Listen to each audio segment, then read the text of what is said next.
자, 네, 수업 시작하도록 하겠습니다. 1교 시작할게요. 지난 시간에 저희가 제일 먼저 법이란 무엇인가, 우리가 이제 완전히 다 처음이라서 시작하고 법이란 무엇인가 라는 말씀을 좀 드렸고, 그래서 법적 행위와 혹은 법률 행위와 사실 행위의 차이를 아는 게 중요하다. 권리무관계 변화를 주느냐 아니냐.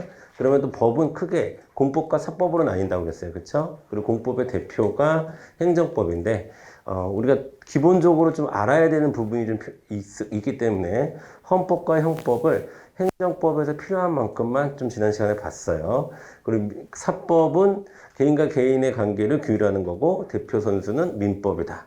민법도 필요한 부분, 민법이 좀 자주 등장을 할 거예요. 그러면은 가장 기본이 되는 법이 사실 민법입니다. 여러분, 법 시스템에서. 그래서 민법은 또 나올 때마다 좀 말씀을 좀 드리도록 하고, 자, 그러면서 이제 행정법의 의미를 말씀을 드렸었죠. 오늘 시험 문제도 나왔었는데, 행정법은, 자, 행정조직, 행정작용 및 행정구제에 대한 국내 공법이다. 이렇게 개념 정리를 했습니다. 그래서 행정조직과 관련해서는 실은 행정법 강론 파트에 있기 때문에 우리 9급 시험 범위는 아니라 우리가 9급 시험 범위에서 중요한 것은 행정조직과 관련해서는 행정주체와 행정객체의 관계, 그리고 자, 행정주체와 행정기관과의 관계를 아는 게 중요하다.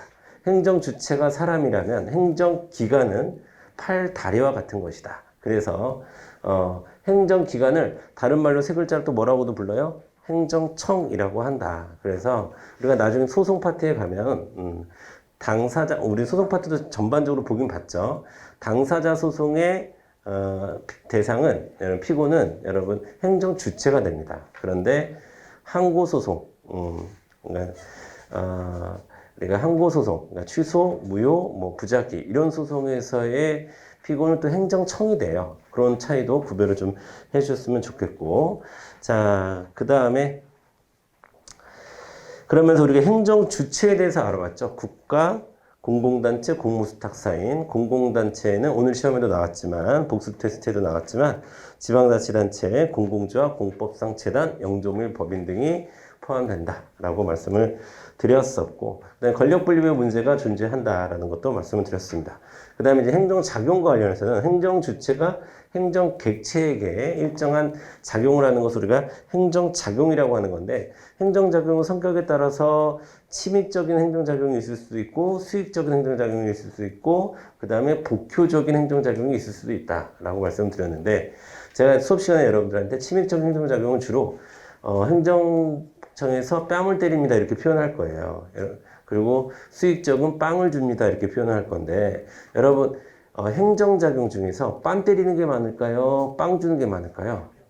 뺨 때리는 게 훨씬 많습니다. 그래서 행정구제가 필요한 거고 행정구제가 중요한 겁니다. 아시겠죠? 자, 그래서 뺨 때리는 게 기본이기 때문에 그냥 뺨 때리면 안 되잖아요. 그렇죠? 그래서 법치 행정을 해야 된다. 법치 행정이라고 하는 것은 행정이 법을 잘 지켜야 된다. 무슨 원칙? 법률 우위의 원칙. 행정을 할 때는 법의 근거를 가지고 해야 된다. 무슨 원칙? 법률 유보의 원칙. 행정행위, 행정작용은 사법의 통제를 받을 수 있다. 그래서 우리가 소송을 중요하게 배우는 거죠. 이렇게 우유통, 요 세 가지가 법치 행정의 핵심입니다. 근데 이 법치 행정의 이 핵심을 지키지 않으면 그런 행정, 그러니까 행위를 우리가 위법한 행정행위라고 얘기를 하는 거고, 잘 지키면 그것을 우리가 적법한 행정행위 혹은 행정작용이라고 얘기를 하는 거예요. 아시겠죠? 적법한 행정작용은 효과가 발생해야 되죠. 그런데 사인이 그걸 지키지 않아. 그랬을 때 행정의 실효성 확보 수단 같은 게 필요한 겁니다. 그렇죠? 그리고 위법한 행정행위는 효과가 발생하면 안 되죠. 위법하니까. 법치 행정의 원칙을 지키지 않았으니까 효과가 발생하면 안 되는데 효과가 발생할 수도 있죠. 효과 발생할 수도 있어요. 그래서 뭐가 필요한 거예요? 행정구제제도가 필요한 겁니다. 되셨죠? 그런데 자, 여기에서 요 포인트에서 우리는 뭘 또 공부했었냐면 지난 시간에 취소와 무효에 대해서 봤습니다. 우리가 위법하다고 하는 것, 하자가 있다고 하는 것, 흠이 있다고 하는 것은 무효 중대 명백하냐에 따라서 무효 아니면 취소로 구분할 수가 있습니다. 근데 무효일 때는 발생하지 않는데 취소일 때는 취소가 되기 전까지는 효력이 발생해야 안 해요? 발생을 합니다. 그 힘을 우리는 세 글자로 뭐라고 해요? 공정력이라고 하는 거예요. 공정력. 권한 있는 기관에 의해서, 즉 뭐 법원이라든가 행정청에 의해서 취소가 되기 전까지는 이름 혹은 일단 효력이 발생하는 힘, 유효한 것으로 통용되는 힘을 우리가 공정력이라고 얘기를 하죠. 되셨죠? 자, 그리고 이렇게 어떤 효과를 내냐에 따라서 침입적, 수익적, 복귀적으로 나눌 수도 있지만 제일 중요한 것은 기속성에 따라서 기속행위냐 재량행위냐 나누는 것도 굉장히 중요하다라고 말씀을 드렸습니다. 자, 기속행위는 행정청이 꼭 그렇게 해야 하는 것을 얘기하는 거고 이거는 위반하면 바로 위법사항이 되는 겁니다. 하지만 재량행위는 행정청에게 일정 정도의 재량권이 부여된 상태이기 때문에 그 재량의 한계를 일탈했는지 혹은 그 재량을 남용했는지 그런 것을 꼭 따져야 된다라는 말씀을 드렸고요. 그 다음에 처분성에 대한 말씀을 드렸습니다. 처분성은 행정청이 어떤 지위에서 우월한 지위에서 어떤 사실에 대한 구체적 사실에 대한 국민의 권리 의무 관계를 어떻게 변동시켜야 돼요? 직접 뭔가를 통해서가 아니에요. 여러분 직접 간접은 이겁니다. 직접이라는 것은 다이렉트라는 거고 그러니까 처분에 의해서 바로 권리 의무 관계 변화가 있어야 되는 걸 우리가 직접이라고 하는 거고 뭔가를 통해서 변화가 있으면 이거는 간접이라고 얘기하는 거예요. 아시겠죠? 자, 직접 변동시키는 행정작용을 우리가 처분이라고 얘기하고 그런 성질을 처분성이라고 얘기하고 한 9가지로 강학상 우리가 행정작용을 한 9가지로 나눈 다음에 그 9가지에 대해서 대략은 봤죠. 동그라미냐 뭐 세모냐 X냐 정도로 봤고 그것도 오늘 또 출제가 됐습니다. 그래서 좀 자연스럽게 우리가 복습 테스트 얘기도 제가 같이 하고 있는 거예요, 여러분.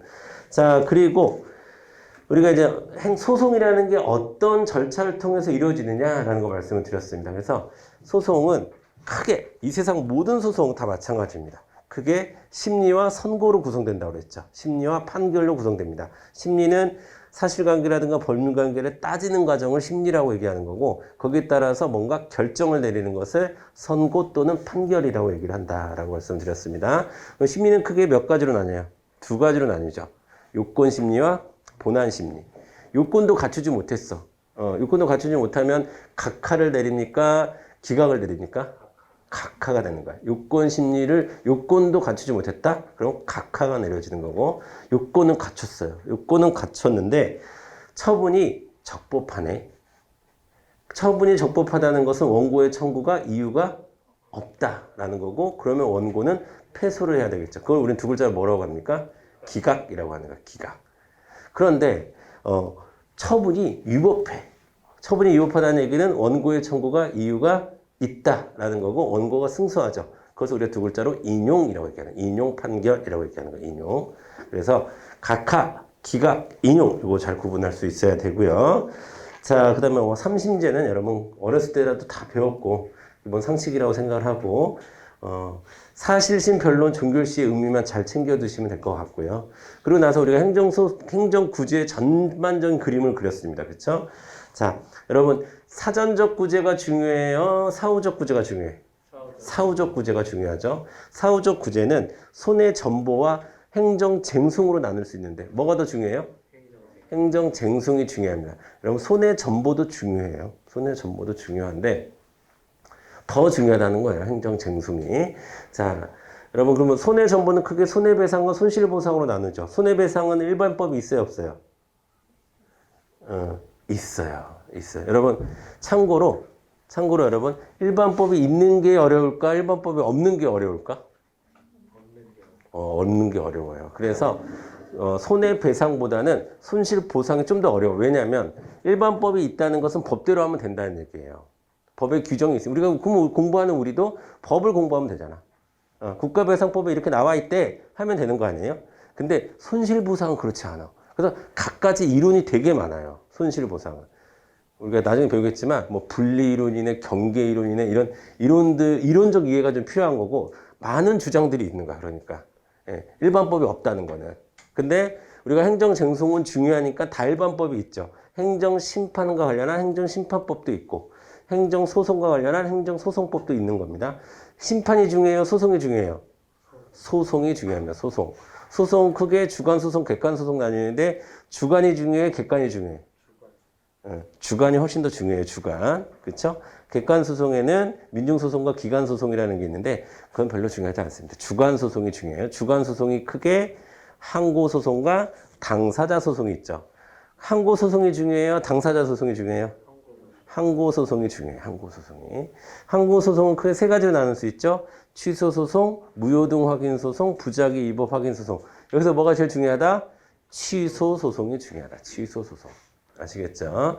그래서 우리는 취소 소송을 공부하고 이 취소 소송과 차이를 가지고 다른 것들을 공부해 가는 거예요.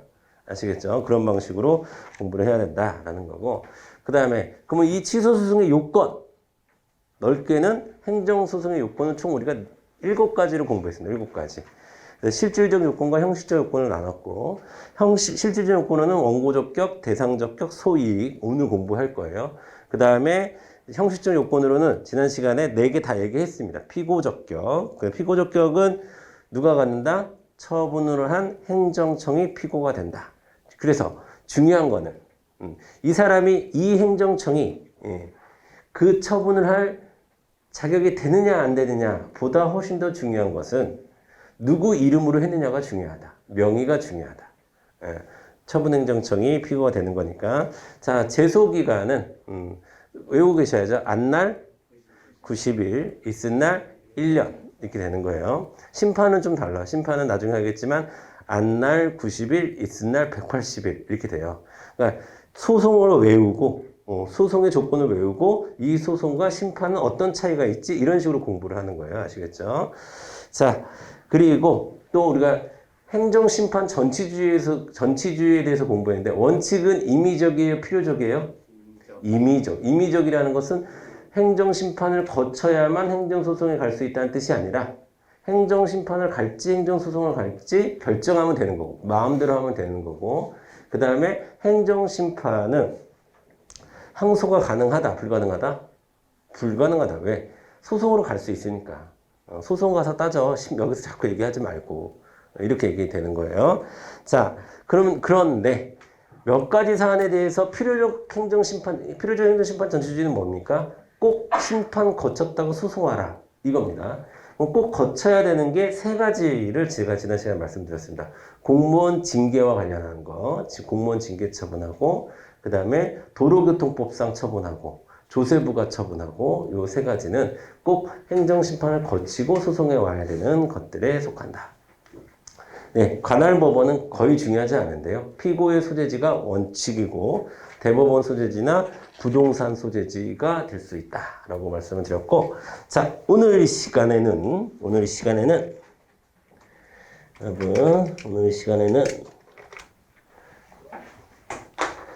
소송의 요건 중에서 실질적 요건에 해당하는 그리고 가장 중요하다고 할 수 있는 우리가 원고적격에 대한 이야기부터 한번 시작해 보도록 하겠습니다.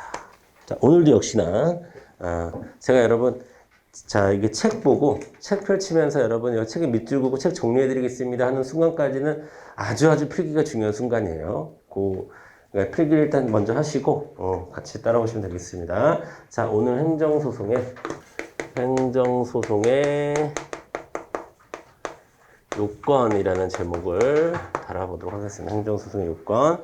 자, 여기서 제일 먼저 원고적격에 대해서 한번 볼게요. 자, 원고적격이라고 하는 것은 이 사람이 소송을 걸 수 있는, 소송을 제기할 수 있는 자격이 되느냐, 이걸 물어보는 겁니다. 자, 자격이 적합하니, 원고로서 적합해, 자격이 돼, 이걸 얘기하는 건데, 자, 그러면 어떤 사람이 소송을 할 수가 있냐면, 자기 이익이 침해받은 사람이 소송을 할 수가 있는 거죠. 기본적으로. 그럼 그때의 이익을 우리가 뭐라고 얘기하냐면 법률상 이익을 침해받은 사람이 할 수 있다. 이렇게 얘기합니다. 법률상 이익. 자, 여러분 법률상 이익이라고 하는 것은요. 자, 뭐와 반대말이냐면 사실상 이익이라는 것과 반대말이에요.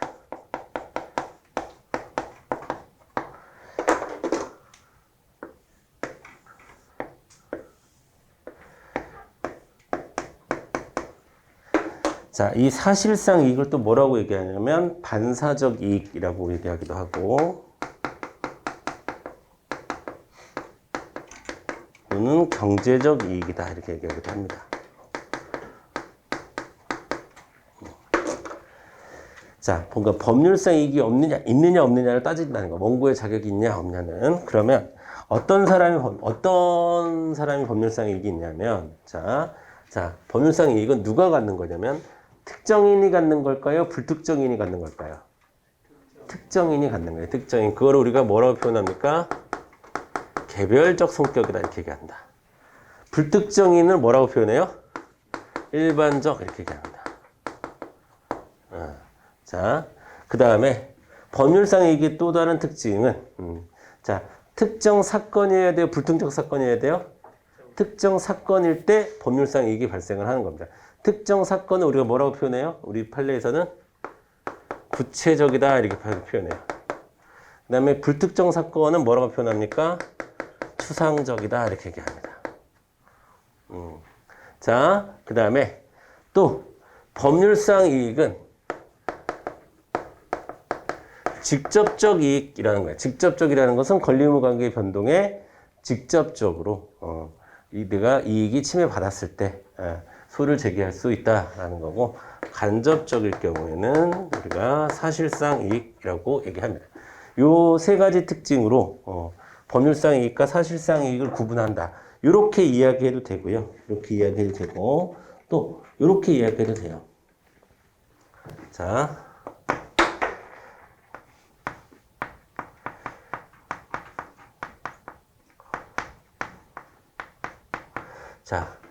개인적 공권 여부에 따라서 나눌 수도 있다. 이렇게 얘기합니다. 자, 어떤 사람이 소를 제기할 수 있는 법률상 이익을 가졌다는 얘기는 개인임에도 불구하고 공적인 권리를 가질 수 있다라는 얘기입니다. 그래서 이 개인적 공권이라고 하는 것은 어떻게 발생하느냐. 일단 법적 근거가 있어야 돼요. 법적 근거와 함께 그 법적 근거를 우리가 다른 말로 강행법규라고 얘기합니다. 자, 강행법규가 있어야 되고, 강행법규에 뭐도 있어야 되냐면 그 법규가 사익을 보호하는 목적이 있어야 나에게 법률상 이익이 발생하는 겁니다. 아시겠어요? 자, 다시 정리해서 말씀드릴게요.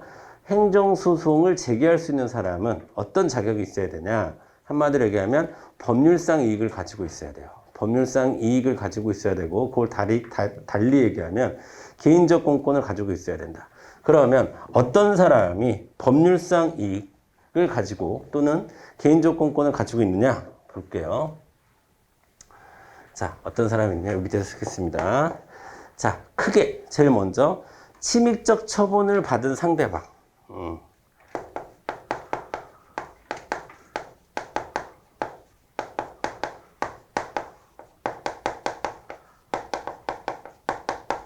자, 뺨 맞은 사람은 당연히 법률상 이익을 갖고 있겠죠. 침입적 처분을 받은 상대방은 할 수 있습니다. 이 얘기는 누구는 안 된다는 거예요.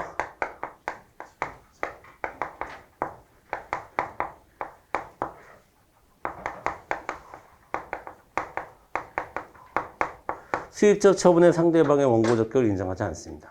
나한테 왜 자꾸 빵을 주세요? 왜 저한테 자꾸 돈을 주세요? 내가 건축 허가 좀 내달라고 신청했는데 왜 자꾸 허가해 주시는 거예요? 그렇죠?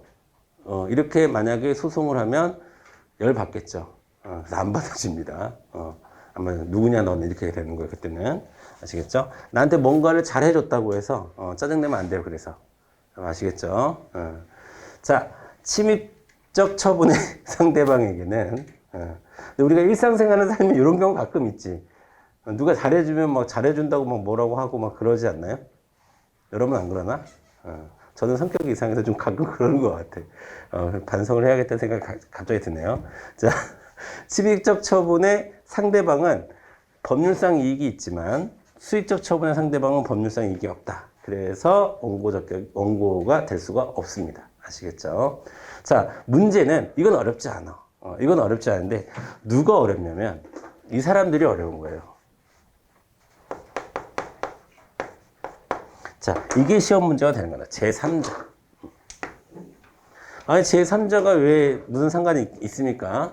라고 하는데, 살다 보면 제3자가 상관이 있는 경우가 되게 많습니다. 예를 들면, 나는 진짜 어렸을 때부터 꿈이 연탄 공장을 하는 거야. 그래서 내가 살던 고향 땅에 연탄 공장을 짓고 싶은 게 내 꿈이야. 그래서 연탄 공장을 지으려고 하는데, 자, 연탄 공장에 허가가 떨어졌어요. 그러면 내가 연탄 공장에 허가를 왜 내줬냐고 해서, 소송을 할 수는 없죠.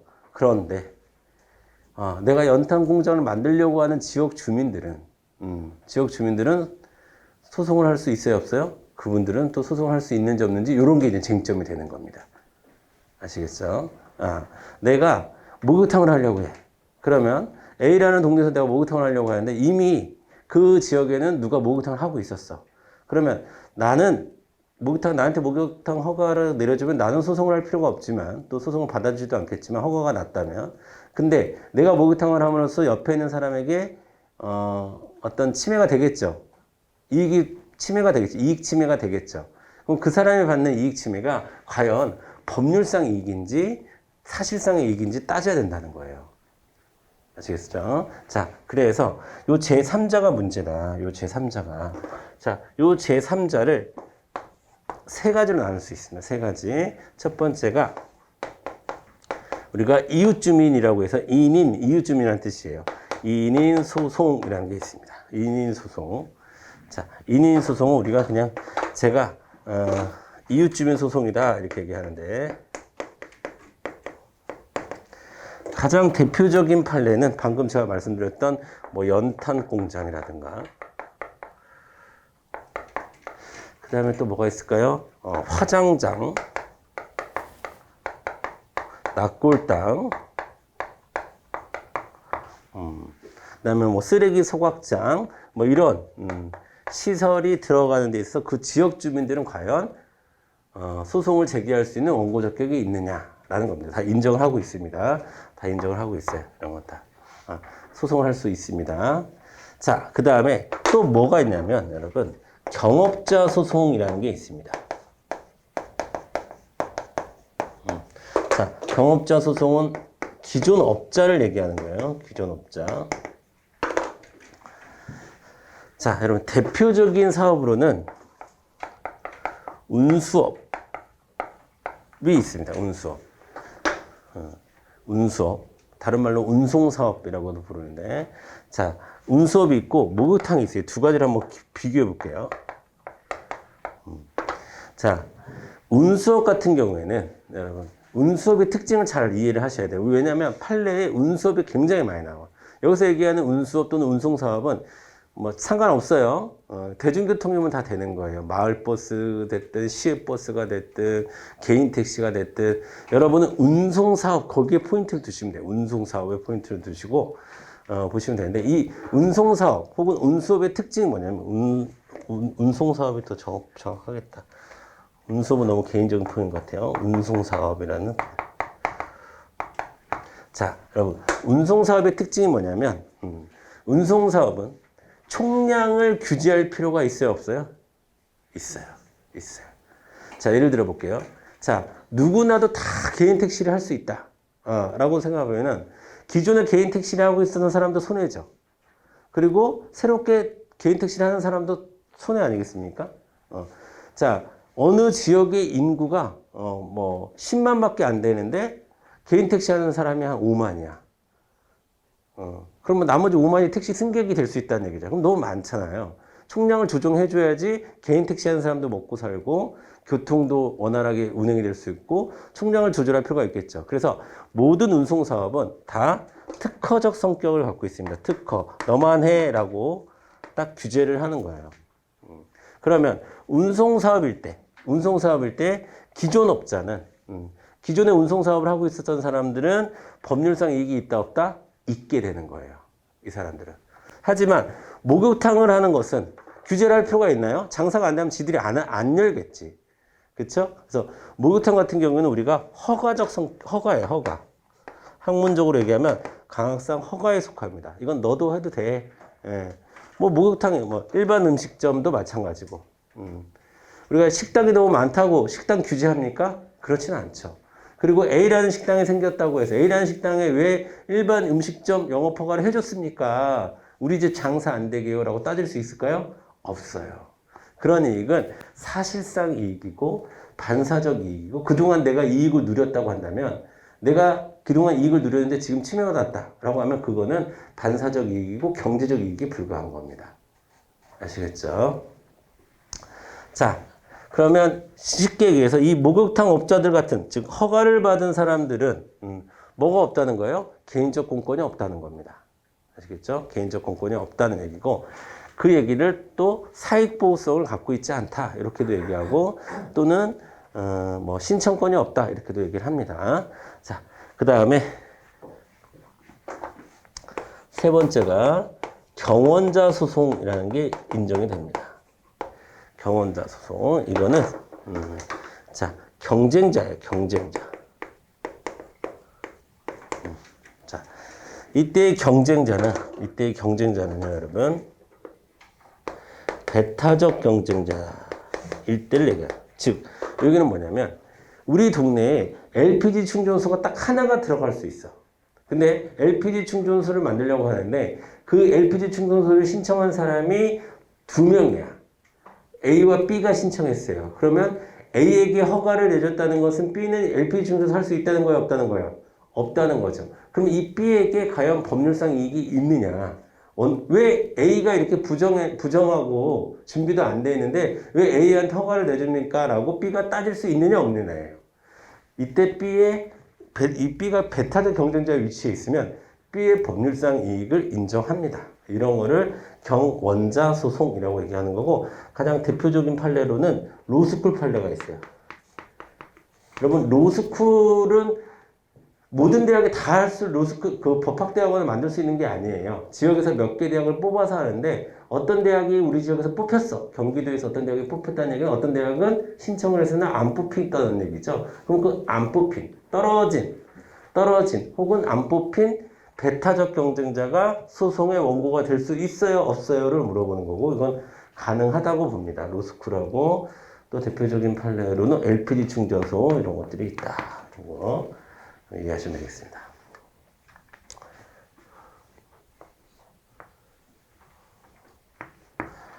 자, 여러분 판례는 재판의 결과물이에요. 재판의 결과물이라는 것은 어떤 소송을 어떤 청구를 했는지에 따라서 그 대답은 다르게 나올 수가 있습니다.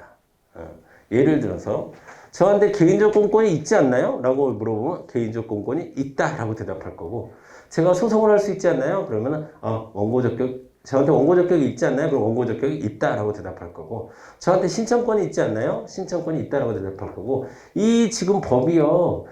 이 법이 저의 사익을 보호하는 성격을 갖고 있지 않나요? 사익보호성이 있지 않나요? 라고 물어보면 사익보호성이 있다라고 대답할 거고. 그래서 우리가 다 똑같은 말인데, 똑같은 말을 달리 표현하는 걸 제가 말씀드릴게요. 자, 원고 적격이 있다는 말을 우리가 항고소송, 특히 취소소송, 항고소송을 제기할 수 있다라고 판례에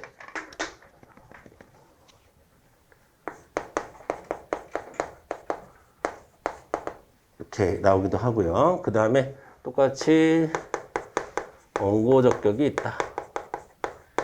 원고 적격이 있다는 얘기가 이제 소송을 제기할 수 있다라는 얘기잖아요. 그렇죠? 그러면 원고 적격이 있다는 얘기도 무슨 이익이 있다? 법률상 이익이 있다. 이거는 또 뭐가 있다? 개인적 공권이 인정된다. 개인적 공권이 있다.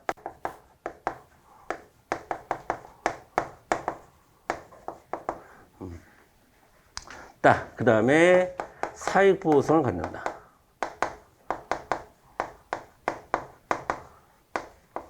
그 다음에 또 신청권이 있다. 아무나 신청할 수 있는 게 아닌데 이거는 여러분 주로 거부처분 시 이런 표현이 쓰입니다. 거부처분일 때.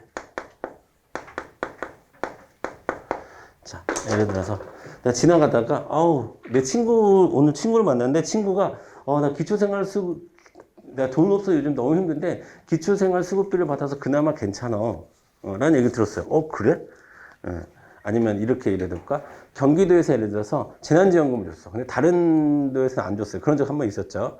그럼 경기도에서 재난지원금 받았어. 혹은 경기도에 청년수당이라는 게 있어. 청년수당으로 하자. 경기도에 청년수당이 있는데, 그럼 경기도 정책이에요. 그래서 내가 서울에 사는 친구를 만나는데, 야, 나 이번에 청년수당 경기도에서 받아가지고 30만 원 받았는데, 야, 그걸로 내가 이렇게 썼다, 야. 라고 얘기했더니, 부럽잖아요. 그러면 내가 서울시에 사는 내가 사는 구청에 가가지고, 나 청년수당 달라고. 얘기할 수 있어요, 없어요? 거부했어. 거부했어? 알았어. 나 소송 갈래. 소송 갈 수 있어요, 없어요? 못 가. 왜?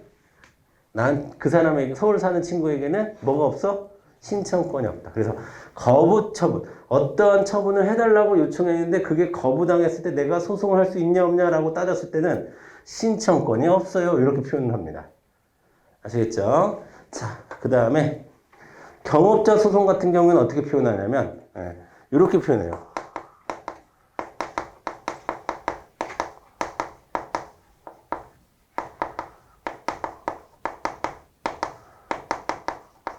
어떤 행정작용이 강학상 특허에 해당한다라는 얘기는 그는 제3자라 할지라도 따질 수 있어요 라는 얘기예요.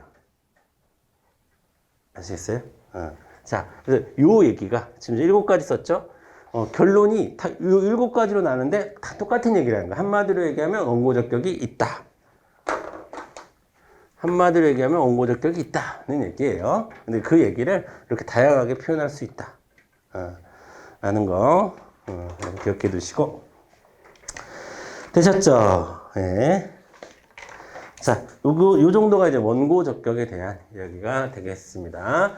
자, 그 다음에 이제, 우리가 또 두 번째로 대상 적격에 대해서 봐야 돼요. 자, 원고 적격만큼 시험에 잘 나오는 게 이제 대상 적격입니다. 그래서,